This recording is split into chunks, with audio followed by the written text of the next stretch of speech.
Hello दोस्तों, कैसे हैं आप सब। आज हम Himachal Pradesh junior engineer civil के प्रीवियस ईयर का पार्ट 10 करेंगे। और जिस दोस्त ने हमारे बाकी के पार्ट्स नहीं देखे हैं वो प्लेलिस्ट में जाकर देख सकता है।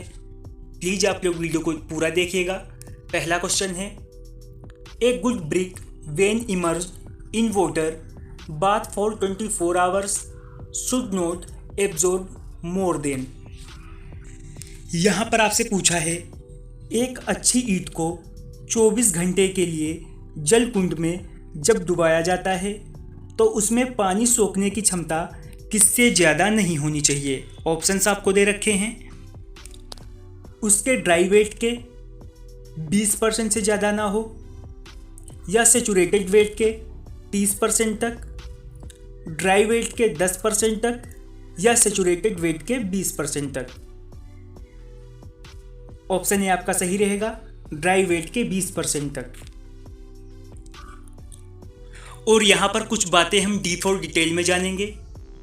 एक अच्छी ईंट को 24 घंटे तक पानी में डुबोए रखने पर पानी सोखने की क्षमता उसके सूक्ष्म भार की 20% से ज़्यादा नहीं होनी चाहिए। एक अच्छी ईंट को 1.5 मीटर की ऊंचाई से गिराने पर ईंट ब्रेक नहीं होनी चाहिए। और अच्छी ईंट का भार 2.75 किलोग्राम से लेके 3 किलोग्राम तक होना चाहिए। और जो आपकी फर्स्ट क्लास की ब्रिक होती है उसकी compressive strength 105 kilogram centimetre square से कम नहीं होनी चाहिए। और जो आपकी सेकेंड क्लास की ब्रिक होती है उसकी पानी सोखने की क्षमता उसके मान से 22% से ज़्यादा नहीं होनी चाहिए। ये भी सारे पॉइंट आपको याद रखने होंगे। और एक ज़रूरी सूचना है, अगर कोई हमारा दोस्त Himachal Pradesh JEE civil engineering के हैंड नोट्स चाहता है, उसमें आपके प्रीवियस ईयर के क्वेश्चन पेपर हैं, प्रैक्टिस सेट हैं और मोस्ट एक्सेप्टेड क्वेश्चन है, चाहे वो हिंदी मीडियम से हो या इंग्लिश से। ये व्हाट्सएप नंबर है, उस पर मैसेज कर दे। अगला क्वेश्चन है, the volume of one bag 50 kilogram of cement is. यहाँ पर आपसे एक बैग जो आपका 50 किलोग्राम का होता है सीमेंट का आयतन पूछा है। ऑप्शन बी आपका सही रहेगा, 0.035 मीटर क्यूब। इसमें 1% तक की छूट अनुमान्य है। बड़े कार्यों के लिए सीमेंट का आदान प्रदान मीट्रिक टन में किया जाता है। एक टन में 20 बोरे सीमेंट लिया जाता है। एक क्यूबिक मीटर में लगभग 1440 किलोग्राम सीमेंट आता है। इसमें से भी आपके जो 2-3 पॉइंट बनते हैं एग्ज़ाम के पॉइंट ऑफ व्यू से, वो भी आपको याद रखने होंगे। अगला क्वेश्चन आपका हाईवे इंजीनियरिंग से है, for a vehicle moving with speed of 80 kilometre per hour the brake reaction time in ordinary case.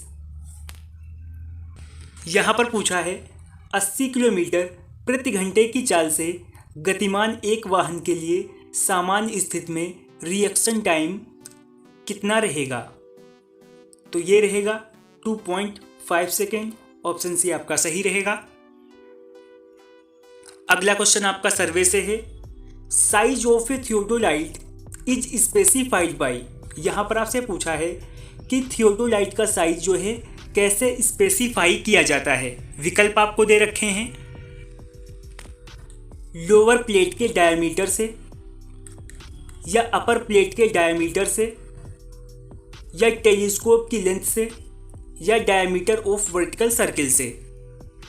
इसे स्पेसिफाई करते हैं लोअर प्लेट के डायमीटर से। ऑप्शन ए आपका सही रहेगा। यहाँ पर कुछ पॉइंट और हम कवर करके चलेंगे। 100 mm की ट्रांजिट थियोडोलाइट जो है वो आपकी ट्रेंगुलर सर्वे में यूज की जाती है। 140 mm से लेके 250 mm की थियोडोलाइट का इस्तेमाल किया जाता है। सामान्य कार्यों के लिए 80 mm से लेके 120 mm तक की थियोडोलाइट का यूज किया जाता है। और यहाँ पर आपको ट्रांजिट थियोडोलाइट से संबंधित डिफिनेशन दे रखी है। वे थियोडोलाइट की दूरबीन जो अपने क्षैतिज अक्ष के चारों ओर ऊर्ध्वाधर समतल में पूरी चक्र में घुमाई जा सके वो आपकी संक्रामी थियोडोलाइट कहलाती हैं। इस प्रकार की थियोडोलाइट की दृष्टि रेखा 180 डिग्री पर बदल जाती है। अगला क्वेश्चन है, the minimum dissolved oxygen which should always be present in water in order to save the aquatic life is. इस क्वेश्चन में पूछा है, जो भी आपके जानवर पानी में रहते हैं उनकी रक्षा के लिए हर समय पानी में न्यूनतम कितनी ऑक्सीजन घुली हुई अवस्था में रहनी चाहिए। ऑप्शंस आपको दे रखे हैं, 1 ppm, 4 ppm, 10 ppm या फिर 40 ppm। ऑप्शन बी आपका सही रहेगा, 4 ppm तक। और ppm की फुल फॉर्म भी आपको पता होनी चाहिए, पार्ट पर मिलियन। अगला क्वेश्चन है, the permissible in axial compression depend mainly open. यहां पर पूछा है, एक्सियल कंप्रेशन का यह अनुमत प्रतिबल मुख्यतः किस पर डिपेंड करता है, इफेक्टिव लेंथ पर, सेक्शनल एरिया पर, रेडियस ऑफ गायरेशन पर या फिर स्लेंडरनेस रेशियो पर। तो ये डिपेंड करता है स्लेंडरनेस रेशियो पर। ऑप्शन डी आपका सही रहेगा। अगला क्वेश्चन है, reinforced concrete slab act as. Reinforced concrete slab किसके रूप में कार्य करता है। ऑप्शंस आपको दे रखे हैं, रिजिड डायफ्राम के रूप में, फ्लेक्सिबल डायफ्राम के रूप में, ब्रिटल डायफ्राम के रूप में या फिर नॉन ऑफ अबव। तो आपका जो रेनफोर्स्ड कंक्रीट स्लैब होता है वो वर्क करता है रिजिड डायफ्राम के रूप में। ऑप्शन ए आपका सही रहेगा। यहाँ पर कुछ पॉइंट और हम कवर करके चलेंगे। भवनों के कमरों की छत व ऊपरी फर्शों को पाटने के लिए डाली गई चपटी समतल पट्टियाँ क्या कहलाती हैं, ये स्लैब कहलाती हैं। स्लैब में टेंशन एरिया में रेनफोर्स्ड स्टील डाला जाता है। प्रबलित कंक्रीट स्लैब रिजिड डायफ्राम के रूप में वर्क करती है।